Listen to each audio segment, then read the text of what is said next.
Ladies and gentlemen, good afternoon and welcome to the FCC.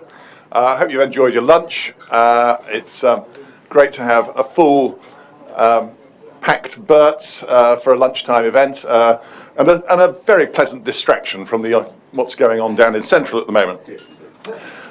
Just a couple of bits of housekeeping before we kick off.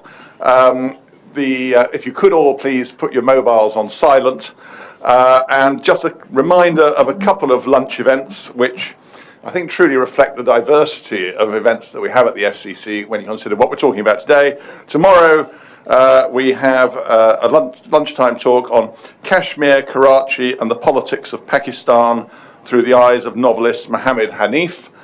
And on Thursday we have another club lunch of China Tomorrow, Democracy or Dictatorship by Professor Jean-Pierre Cabestan. But today we're talking about something very different. And my name is Tim Huxley. I'm the second Vice President of the FCC. And I'm delighted to welcome today as our guests two legends from the world of motorcycle racing, Michael Rutter and Peter Hickman. Between them, they've won over half the Macau Motorcycle Grand Prix races held over the past 2 decades. And they're out here to compete in this year's event, which is coming up on Saturday, and where they are yet again amongst the favourites in a world-class field. In addition to Macau, both have enjoyed huge success around the world during their careers, with wins in all the classic road races such as the Isle of Man, TT races, the Northwest 200, and what Peter was, of course, the first man to ever lap the Isle of Man circuit at over 135 miles per hour. We're going to start this event with a short film clip taken from onboard Peter's bike at last year's Macau Grand Prix, which I think will give you a pretty good taste of exactly what it is these guys are going to be facing this weekend. Benny.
Right, there we are. There is a lap of Macau from the man on our right. Now, you two guys seem to have a bit of a smile on your face as you were watching that. But 7:30 this coming Thursday, first practice, it's early. There hasn't been a single racing car or motorbike on that track for 12 months. the minibuses and taxis in Macau will have finished dumping diesel about an hour earlier. What is it as you go out there for the first time? Is it it's great to be back, or is it what the hell am I doing here? Well, we're smiling because we're trying to work out where Michael was in the race. I was either real far in front or real behind, but yeah, we could see Peter done a few mistakes there, so I'll put him right. That was my first year in Macau, actually. That was from 2015, that was. But yeah, that was Martin Jessup we were racing with. But yeah, Thursday's it's always an interesting first free practice. Like you say, there's normally a load of cars that have been left there since last year's Grand Prix. Been parked up at the side of the road somewhere and dropped a bit of oil down. So our first session, the track's really, really dirty, which is always entertaining on a bike. Anyway, I don't know why they don't send the cars out first, because by the afternoon, once the cars have been out, they can drive over all the oil. They've got 4 wheels. It doesn't really make any difference, and they clean the track up for us, don't they, over the whole weekend. Michael, I mean, this is going to be your 25th Macau. Is it always the same every time you come back, and does it give you a bit of a lift? I mean, you always seem to be very cheerful when you're in Hong Kong. It's because I'm drunk mainly. But no, obviously when Pete was just on about then, the good old days when we first got here, the word, it's like brilliant now. It's like a motorway. The track is when you first got here, and on that first day you could see the actual dust. They do a good job of cleaning the track up now. So when we do go out on Thursday, it's nothing like it was like the first probably 5 or 6 years when I first came here. It was horrendous. Like you couldn't hardly lean the bike over, and it would just start spinning and sliding and that. So they don't know how good it got, for these lads now. They've got the good times.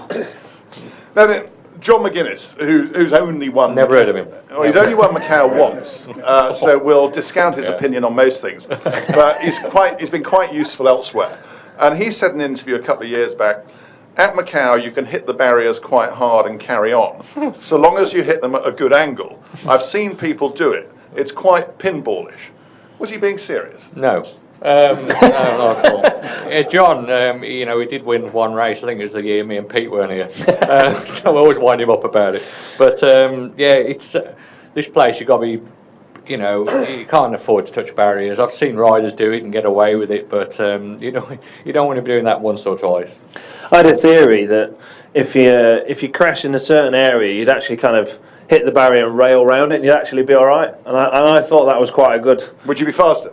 Well, no, I just thought if you actually crash in a certain place, and I've actually done it. I crashed in my first year here. I had a water leak, unfortunately, and crashed in practice. And even as I hit the floor, I thought, I'll be all right, because I'm going to hit that barrier about there, and I'll just kind of skim around the corner. It didn't quite happen like that. I literally just hit the barrier and stopped. So yeah, it definitely doesn't quite have the theory doesn't quite match in real life. It doesn't quite match the theory, unfortunately. Now, the essence of road racing is that you're racing on public roads, all the hazards that go with that, pavements, brick walls, lamppost ditches, which is quite different from the relatively sanitised, purpose-built tracks that the likes of Moto GP race on. And Valentino Rossi, who's probably one of the most successful circuit racers ever, when he was presenting the prizes in the Isle of Man, he said, "You are the true warriors." Peter, you do the British Superbike Series and road racing, and is there a different mindset you need from jumping from one discipline to the other, and what differentiates the road racer from the circuit racer? That's a proper question, that, isn't it? Thank you. I wouldn't say the mindset is different in particular. It's a different style of riding. On the short circuit stuff, obviously you've got a lot of room for error. You're generally pretty safe. It's a fairly safe environment. You can go and throw yourself down the road, and 99% of the time you'll be okay. So because of that, you can push the limits a lot more and find the limits a lot quicker, because the risk element is a lot lower. On the road racing side of it, the risk element is obviously very, very high. So that means you've got to find the limit very carefully and not overstep the mark too soon. So I always find when we go road racing, I take a couple of steps backwards from how I ride in short circuit and slowly build into it over the course of the weekend or the 2 weeks at the TT. Then you've got a load of time. It's a much more relaxed way of riding. Macau actually is a bit more short circuit style, to be fair, compared to most of the other road races. Michael, do you adopt a different style, and do you think that Valentino Rossi and Marc Marquez would be quick around Macau? Oh, definitely. You put those top riders on, top of their game, and that, if they wanted to do these kind of things, obviously we know where they would be, but it is a different mindset though, and I think you've got to, like, luckily me and Peter have been brought up with this with our dads as well, like, doing this kind of thing, and doing road racing. It is so special, and you get such satisfaction doing a road race to probably a short circuit. If you win a short circuit, you go, wow, great, you enjoy it, then you move on straight away. When you win something like Macau, it does feel like an honour. Now, you both come from bike racing families. Both your fathers were accomplished racers. I mean, Michael, your father, he won the TT. Is this a dynastic thing? I mean, will we see another generation of Rutters and Hickmans? Well, I ain't got any yet. Yeah, well, not that I know of, anyway. No, luckily I've got 2 daughters, and you wouldn't encourage I wouldn't want them to do it. No, it's I've stood both sides, and I've watched my dad going around Isleman TT short circuits, and when you're sitting in that pit lane, it's the most nervous thing. We've got the easy job riding around, and girlfriends, everything. It's hard being in the pits. It's an easy job when we're out there. Yeah, my dad definitely didn't want me to race. He pushed me into football, cricket, golf, darts, anything that was kind of high return and really low risk. That's what he pushed me into. So my answer to that as an 11, 12-year-old kid was I saved my pocket money up for a year. I used to get £1 a week. So I had about 50 quid saved up and swapped my radio control aeroplane and 50 quid for an AR-50 Kawasaki from about 1985 or something in a wheelbarrow full of bits. Hid it around the back of the house because I daren't tell my dad I'd bought it. So that's how I started my career, and eventually put the courage up to tell him, oh, by the way, I've bought a bike, can you help me build it, because I've got absolutely no idea what I'm doing. So, and to be fair to him, from that point onwards, he's been right by my side. He comes to the Isle of Man, he comes to all the short circuit racing I do as well, so he's been by my side ever since. Now, we saw in that video clip that you're climbing all over the bikes as you hustle it around Macau, and it looks like a very physical sport. I mean, do you have to have a strict training regime before you come out here, or is it just a case of don't hit the beers for a couple of days? I don't know, Michael's on the beer every day. Well, no, it's true. I do get better now. You have a couple of big days. He's got a wine now, look. It was just a shave, make sure it was all right for everyone. But yeah, you do have to be fit. The thing about some riders are quite naturally, they can do it, and some people have to try to do it. And those are the ones you see have to train quite a lot. I think, Pete, you don't do a great deal, do you, really? And I try not to. And I don't like the gym. We don't like gyms. But some people have to do it mentally as well. They need to know that they're the best. I think me and Peter are quite, and like John McGuinness, he lives in McDonald's, and he can do extraordinarily fast laps. TT up till really had his accident, and he really did very, very little, nothing really. So it's just having the ability to sit on it, relax. The more you're relaxed on a bike, the easier it is and less effort. If you're gripping onto it and holding on, it wears you out. So you just got to be, basically just be relaxed and just get on with it and enjoy it, and things come easy. Yeah, I think a certain level of fitness, obviously you need. The bikes aren't that easy to ride, but I think you hit the nail on the head. A lot of it's in your mindset as well. I had a teammate one year that if he missed a gym session in the week leading up to a race, his race weekend was ruined, because in his head, I missed a bit, and he'd come in, I feel a bit tired because I missed that gym session. There's a lot of this sport is all in your head. It's actually a very complicated thing. The bikes are very complicated. They're quite different to a car. They're infinitely dynamic from pitching forwards and sideways, and they actually flex that way as well when they're pitched over. So it's there's a lot to the bikes. Now, in the sort of few minutes before the off on 5 to 4 on Saturday afternoon, and we hope that the GM will be showing it in the main bar for those of you who can't get to Macau. In those final few minutes, the countdown to it, when you put your helmet on, there's a grid full of people, loads of people pressing around, wishing you good luck, signing autographs, everything like that. But once you put your helmet on, I mean, you look at the eyes of you in particular, and you are getting into a zone. I mean, is there a sort of regime that you have that once you're there, you know that the 5-minute board's going up? Are you then sort of in a different mindset and putting everything else to all other distractions to one side? I think he is, yeah. I think whenever I look at Michael, it looks like he's about ready to kill someone. For me, I'm pretty chilled out and relaxed.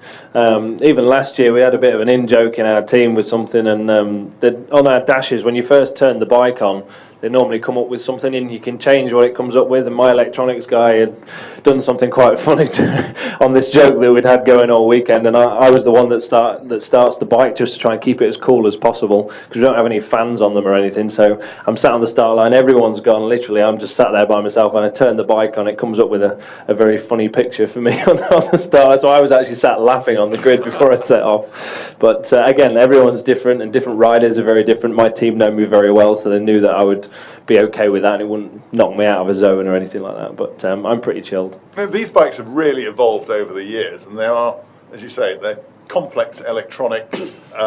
There's nothing really to do with a road bike, is there? Yes and no. Yes and no. I mean, actually, like the super bike I'm riding this weekend, it came to us as a road bike with the lights on it, with a number plate on it. The chassis is basically the same as a road bike. We're running a super stock engine, so it's been blueprinted, but basically it's standard gearboxes and stuff, exactly as you can go and buy them, really. The only difference, actually, it's got less electronics than what the road bike has, because the road bike comes with traction control, anti-wheelie control, launch control, all kind of rider aids. And in the British Superbike Championship, under the rules we run, we're not allowed any of that. So and we've just, because that's what I'm used to, that's what we've brought here. So actually, it hasn't got any of the electronics that we're allowed to use here, but it's because of what I'm used to. So it's actually it's got more horsepower, better brakes and stuff, and actually less rider aids. So it's a bit more difficult to ride. Which is always a good thing, because electronics hold you back, and electronics are there just to, give you a safety, really, but they do slow you up, so the least you have on, the better they are. Michael, you've recently published your autobiography, Life of a Racer, signed copies of which are available here.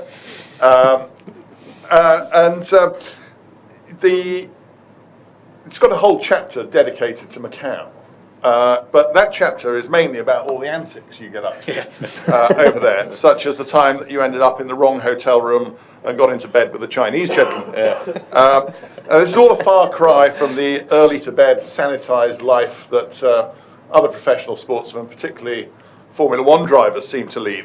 And there seems to be much more of a camaraderie amongst the bike racing community. And is that because there is less money involved and pressure from sponsors? And do you really all get on well with each other? I think they're exactly right. I think obviously the money side of motorcycle racing is a tenth to car racing. And I think we are more of a family. We do a lot of circuits together, the road racing circuits together, like the team what are over here. So you do build that kind of, and we are all Mickey takers. Basically, I don't think there's anyone really that serious. You can't be to do this job. It's you're not going to be a millionaire out of it. Someone was asking me the weekend about prize money for the event, and it's like, to win the race is £2,300, I think, and it's just shocking. People think you're a millionaire, when you come from winning a Macau GP, and it's nothing like that. Yeah, and same. I think also the risk element is so strong for us that everyone's got a very big respect for everyone else on the grid. Whereas in a car, you obviously got a big metal cage around you, so you're pretty safe in your car, and they're all they're very different to each other than what we are. We all kind of, when we do the presentation on the Sunday night, which is all the car kind of presentation and all the bike presentation, whenever they're going up to get their trophies or whatever awards they've won, no one even claps apart from their own team. When any of us lot go up, all of us clap for everyone.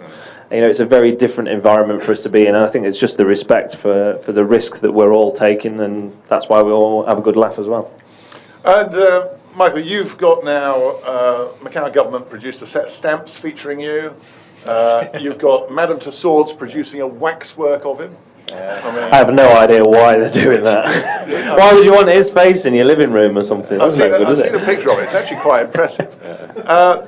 And then, of course, McGuinness, he's got a bend in the Isle of Man named after him now. Peter, are you going to put pen to paper, or what do you think will be your lasting epitaph in I have no idea. Racing? I need to do a bit more first, really. I've not been around for 50 years like him yet, have I? It's funny, when he first came, we were just looking at a picture. Was it 94 you came here? Was that your first one? So it's 25 years. I was 7 years old. Doesn't look I didn't even know what a bike was.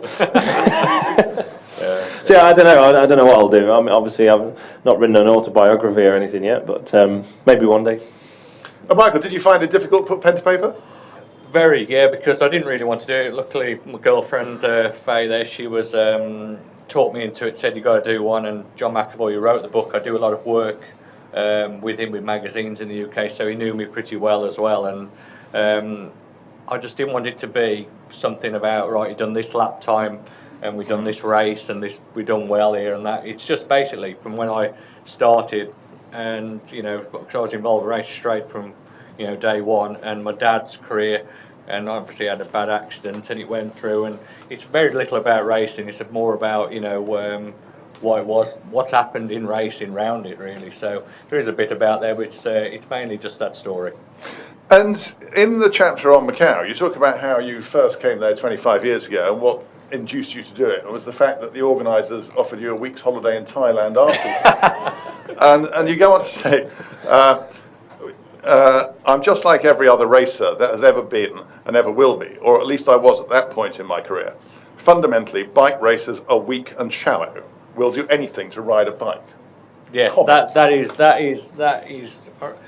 that's the problem with motorcycle racing. I was just about to say that's our good point and our bad point. Yeah. We, if we all stuck to our guns, and we could do a lot better for ourselves.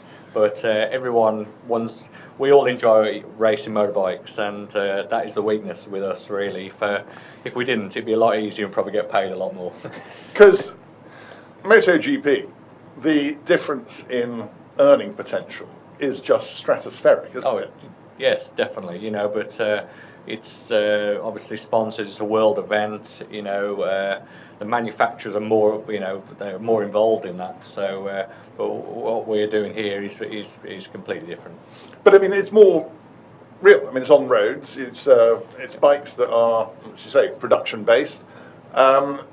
Isn't that of more interest to manufacturers to get in? Or 100% with a TT. Like with Pete, obviously winning on the new BMW S1000. It sells bikes. As soon as Pete won that, people are going, well, this bike is brand new, he's just won this, and sales go up, and it's proved that. That's why the Isle of Man is so popular.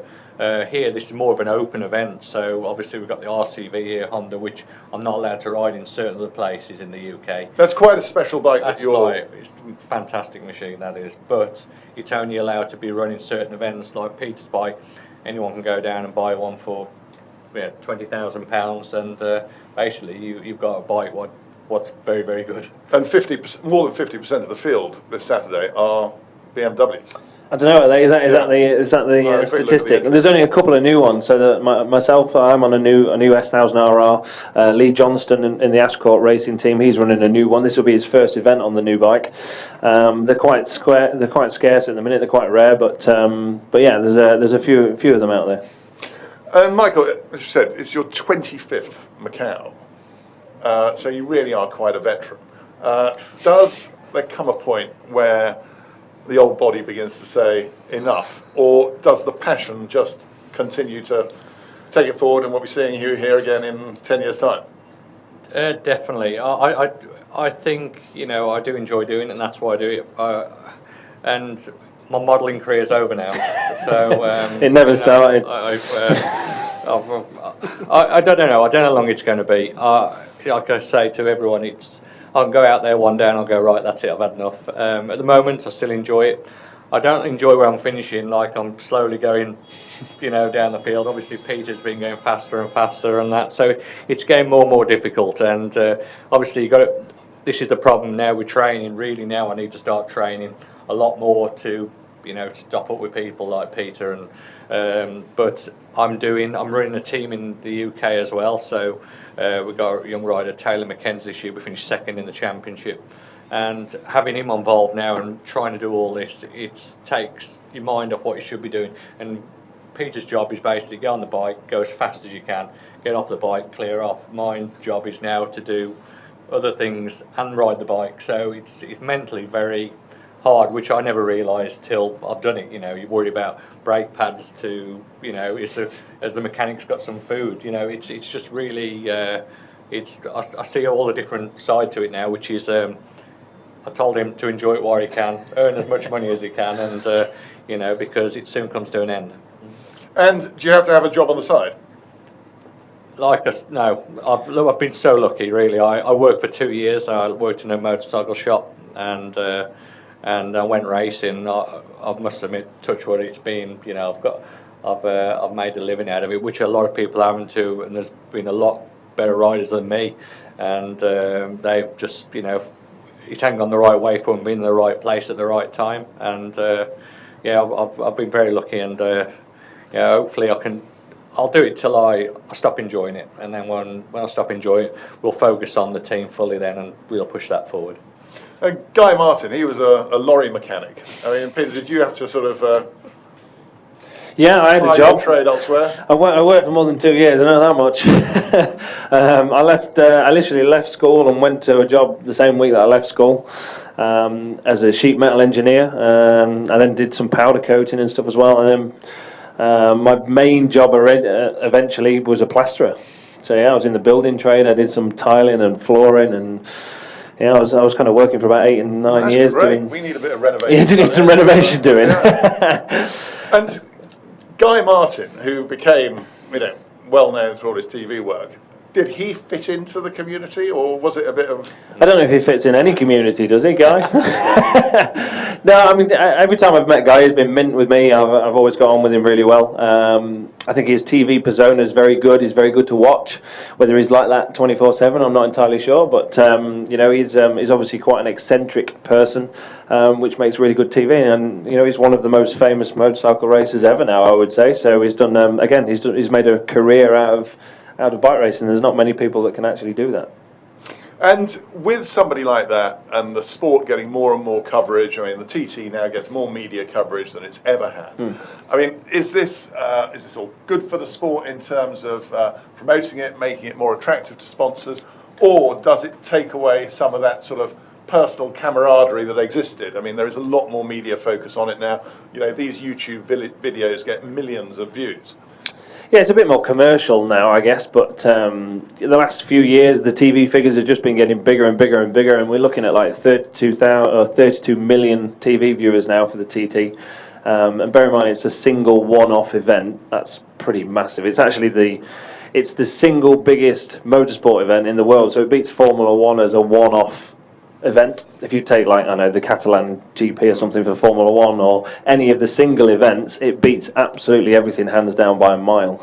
But obviously with that, with the commercial side of it, comes a bit more responsibility, a bit more pressure for all of us guys, and means we have to be a bit more professional, I guess. But we're still all pretty good, I think, really. We all, like we say, we all take the mickey out of each other, and we can try and chill out as much as possible as well.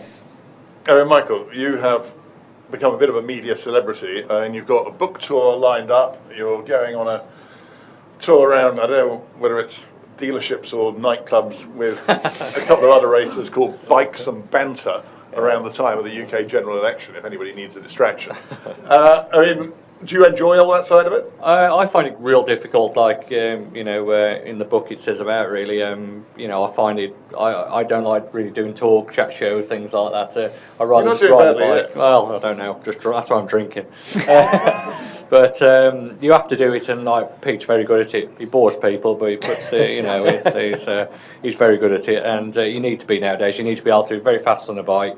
You need to do social media stuff all the time, which is a nightmare for me. I hate doing it, but to get sponsors and to do that, you've got to do it now to get good rides and try and earn something out of it. Now, Michael, you've proven pretty much unbeatable in the TT0 for electric motorbikes on the Isle of Man, and the increase in speed in those bikes over the last few years has been pretty much phenomenal, and you're now lapping the Isle of Man on an electric motorcycle at over 120 miles an hour. I mean, and these bikes are quite a bit heavier than your regular machine, and of course they don't have any gears. Does that require a completely different style, and is there a future for electric bikes? There is, but you know, we all want to hear you know, a 1000cc motorbike flat out down a straight, you know, than a whiz of air and that. But they're so they create no emotion. They do. When you're riding them, I think for crowd zero, really. I think it's such a shame, but they need to bring something in so it's combined with an engine or, in some kind of way. But yeah, when you ride one of those bikes, it's so special. Like, the work that's gone into them and the feel of the bike, and they're fast. Like, they're really fast. Faster than the 600, wasn't it, this year down the main Sulby Straight, 180 odd mile an hour. That's more than a 600cc super sport, so the middle class. And doing 122 mile an hour lap.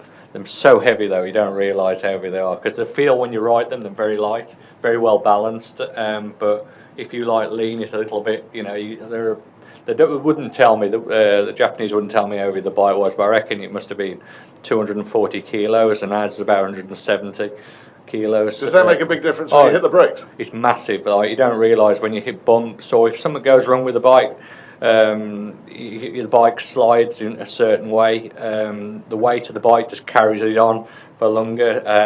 With our bikes, they flap about a bit, but they come out of it quite quick. And you got new technology. We rode the Mugen this year, which they did a brilliant job on it. The year before, I said to Faye before the night of the race, I was more scared of riding that bike than anything else I've ever raced in my life. And we're going a lot slower as well, compared to my superbike. And it's just because everything's brand new. You don't, it's untested, and you got electric motors, you got everything what you got to think of. And in practice, the bike, one of the fast parts of the track, it bottoms out and it snapped it off. And luckily, I stopped on and slid to a halt. And there's all things like that going through your mind. Everything's flexing. You got the weight of the bike. It's a big worry. So you're quite busy on board then? You're busy on board because you're just basically crapping yourself. Yeah. It's the first time I rode a Moto Sis bike, the Isle of Man TT, and I said, "Can I have a feel of the forks?" And what you do, just bounce on the forks just to feel what it's like, just to give you a bit of confidence. And I did that, and the handlebar snapped off in my hand, and I was like looking at it, going, "Well." Then he goes, "Oh, it's okay, I'll glue it back on." And I was like, "What?" And I had to go on my superbike, do a lap, come back, and he had aeroplane glued this handlebar back on. "You think I'm riding that, mate?" I said, "You're joking me." He goes, "No problem." And I rode it, but I was real careful. But that's the kind of technology. They're just so light in some places, but heavy with the batteries and the motor and all that. So a lot different to what I'm thinking about. Now, they're not having that race next year. Is that because there's a feeling that there's a long way to go before this becomes commercially viable? I mean, I presume the people who ride superbikes, where they like to ride them, there aren't many charging points. Well, yeah, that could be a problem, But for road racing, really, there isn't enough of them. The bike we're on, the Mugen, it's priceless. There was 2 of them out there, me and John McGuinness on them, and there were 5 mechanics, Japanese mechanics. They're probably £1 million easy per bike. They're just phenomenal. Everything's on them. It's so trick, so special, but not everyone can afford one, and that's why they're going to try and now give it a couple of years break and try and build it up so there's 30 bikes out there which are very similar. Our bikes were so easy. Me and John should have won it, and that's it, unless something went wrong. Now, you're both racing for the same team this weekend, albeit you're on different types of motorbike. How do you fancy your chances, and will you be working as a team, or is it every man for himself? I hate him. Every man for himself. we had a bit of banter last year. I pushed on a bit, and I led the race because he has rubbish starts all the time. You'll see the weekend he'll be about 10th into the first corner. I've got to give him a chance, haven't I? Yeah. And then obviously Pete come through and passed me, and then I could see a bit of tyre wear on his bike. I thought, I'll just push a bit harder, see if I can. And then he was just going to put his fastest lap in, and then they pulled the red flag out. So, I think Pete had it won really, and obviously how he's riding this year and everything like that, it'll be very hard to beat him. We're going to have to nobble him, I think, get him drunk. Don't drink much, so we'll get him drunk. Peter, you're going for your 4th win in Macau. Who do you view as the main opposition? Well, him next door is pretty fast, isn't he? Michael's the most winningest rider ever around Macau. You know, he's eight-time winners. But there's a few good riders out there. Ian Hutchinson's back this year with the World Superbike team, the BMW World Superbike team. So that'll be an impressive bike to race against. Lee Johnson, I think, is going to be pretty strong. He's normally good round here. There's always a few. There's always somebody you've not thought of as well that suddenly goes fast and pops up and surprises everyone. But yeah, Michael's obviously probably the main competition, to be honest, and fingers crossed we end up beating him again. Do we have any questions from the floor? Don't be shy. That was easy, wasn't it? That was easy. Anybody got anything they'd like to ask these two gentlemen? Doesn't have to be about racing, it can be about anything. Are you free this evening? Is Valentino Rossi going to win another GP? Ooh. I hope so. So do I. It'd be quite cool, wouldn't it? I think he's... regardless of what anyone says, like at Sepang, he still finished 4th. He was only just off the podium, and he's definitely the oldest boy out there by a long way. Got a lot of experience, of course. Well, not as old as him, obviously, but there's not many people as old as him, to be fair. But yeah, I think he's still fast. He's still got the potential to actually be right at the front, but maybe it's going to take a bit of luck as well. I think it just needs a bit of luck, and if he keeps on where he's going, he will win another one, I think. But he just needs one or two of them to have a bit of a clash, and that's it.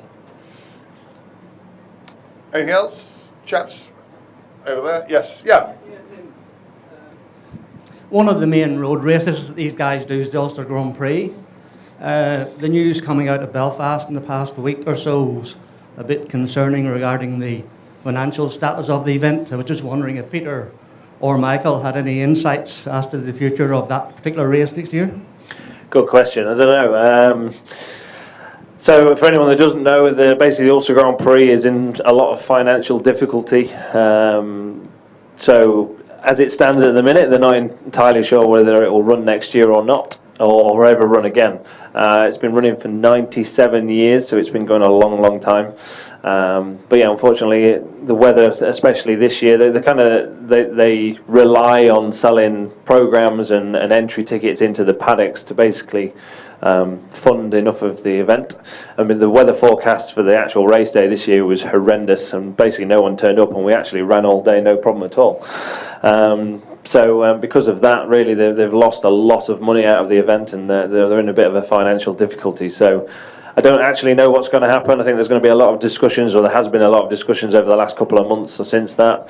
But fingers crossed, I hope they can sort themselves out and either find a sponsor to help them out, or get some sort of government backing to be able to keep the race continuing. You know, because it brings in a lot of tourists, doesn't it? Yeah, it does. Yeah, and it's one of the best. It's actually one of the best circuits in the world. Actually, it's the Ulster Grand Prix itself. It's the fastest road race in the world, and it's really good to ride. Michael's not been for a few years, but he has raced there. I've raced there, and it's probably, you come off there, and it's you can imagine the circuit here, but the circuit at the Ulster Grand Prix has got trees all over it. Well, when I used to race there, and you could be doing 140, 150 mile an hour cranked over on its side, and it's just unbelievable, like feeling the track, isn't it? Very, very fast, but it is very dangerous. But they've made it a lot safer the last probably 5 years. They took a lot of trees. Yeah, since I've been racing it, it's been a lot safer for definite. A lot of the banks have been taken away. Some of the hedgerows have been taken away. So, like where famously Guy crashed, the Tyco BMW, and he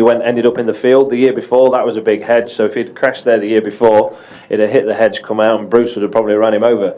So there's a lot of places like that now at the Ulster that's been improved and made a lot safer, but it's still pretty damn fast. It's so I broke the lap record this year. The average is 136.4 mile an hour for 7.5 mile track. It's pretty quick. Yeah. But yeah, fingers crossed they can sort themselves out, and we'll go back next year. And when Macau is fairly unusual in that you never seem to get the bike airborne, but you seem to a lot on places like the TT. I mean, getting a motorcycle airborne at 130 plus whatever, when there's not a lot of different places to go other than a wall or a curb or a hedge. Are you just conscious of it, or is it just... Well, Macau's more normal in the fact that it doesn't come off the floor. It's places like the TT that it's more unusual. There's places on the TT. There's a jump called, or there's a corner called Balakrai, and I would say that's the fastest jump on the circuit. In fact, anywhere. Well, yeah. And it's fifth gear on a superbike, so it's 150, 160 mile an hour jump, and you jump at probably 30 metres, 40 metres. It's a massive jump.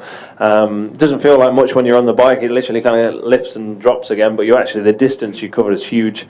But yeah, there's not really anywhere like that in the world. It's amazing, like too right, me sitting here as well. I thought I was going to say somewhere else as Crosby jump as well. Yeah, Crosby, And you see this like little dot in the right in the distance, and you're travelling up to it in six gear, right? 180 mile an hour. 180 mile an hour, and you think, oh my God, not again. You think I've got to jump over here again. And I personally, because I've never done motocross or anything like that, jumping to me it scares the shit out of me. So I just come to that, I think, oh my God, here we go again. And you're so relieved because it goes for a long way off there, it jumps, and you'll do like the length of this room and half again, at 180 mile an hour. So it's if that lands wrong, and sometimes you get crosswind as well, which makes the bike just go sideways, and you think, every time I get to there, I'm like, not again. I actually watched Michael in 2013. I went to the TT to watch. I wasn't racing, I was just watching, and I watched at Crosby jump. On one lap, he tried to do it flat out and just use the rear brake.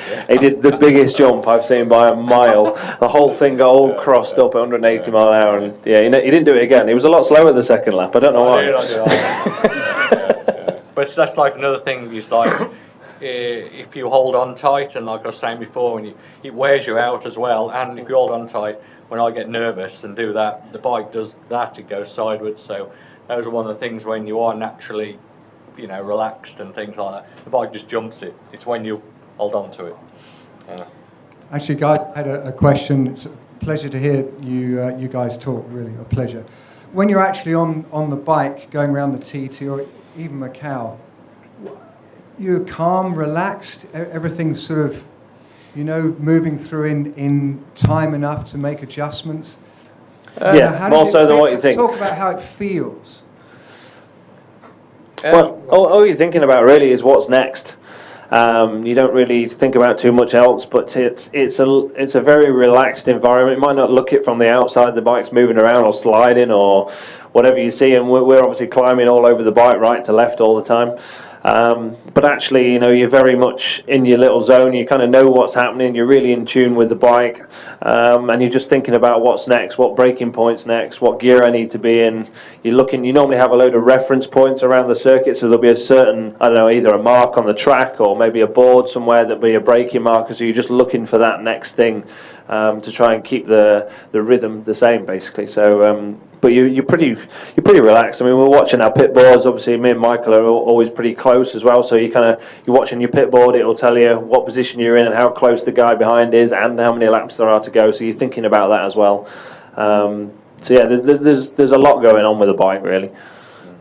And like going into I was talking to one of my mechanics, showing him as well down the first corner at the start and finish in Macau, and probably more so when I was younger, you could photograph it. It was like, you'd be doing it that fast, probably about 130 mile an hour, first corner, and you could take a picture of it in your mind, and it'd just be like a freeze frame of just the apex of it, and you can get yourself that much into the zone of it. Got time for one last question. Yes. To ask for motorbikes, is Macau Grand Prix similar to car racing, like in F3, where people spot talents, and does it compare in the motorcycle world? Is it for you like one of the key races in the year, or is it just one race that you really like? And is there like career opportunities coming out of Macau Grand Prix? I think I'd say probably when I started first coming here, there was not many people even heard of Macau, and now it's completely changed around now. It's a massive event for bike racing as well now, and a lot of media back at home there. It's even, I think, going to be shown live, isn't it, this year? Yeah, I think most of it's live. Yeah. It's people are interested, and every time I go anywhere, they all say, "Wow, I want to go to Macau and watch at Macau." They all think it's completely mad, which they're completely right, but and they want to come and see it. So yeah, I think it's done very well for over here as well, and for us racers. it does help you, you know. And like I say, we don't earn a great deal out of it, but it helps us for next year as well, because it keeps you in that frame as well, being in the media with all your sponsors and that. So we come along, we meet different people as well, and obviously we met Tim through this as well. So it's always good, and you don't know who you're going to meet from it. Yeah, and this is one of the last still international races. So we have the Northwest, which is in Northern Ireland, the Isle of Man TT, Ulster Grand Prix back in Northern Ireland, and Macau. They're the last. There's only the 4 international races for road racing, and they're the 4. So Macau is one of them. So that makes it a bit more unique and a bit special again. Right, thanks very much. We're going to wrap this up now, as we've reached the witching hour of 2 o'clock.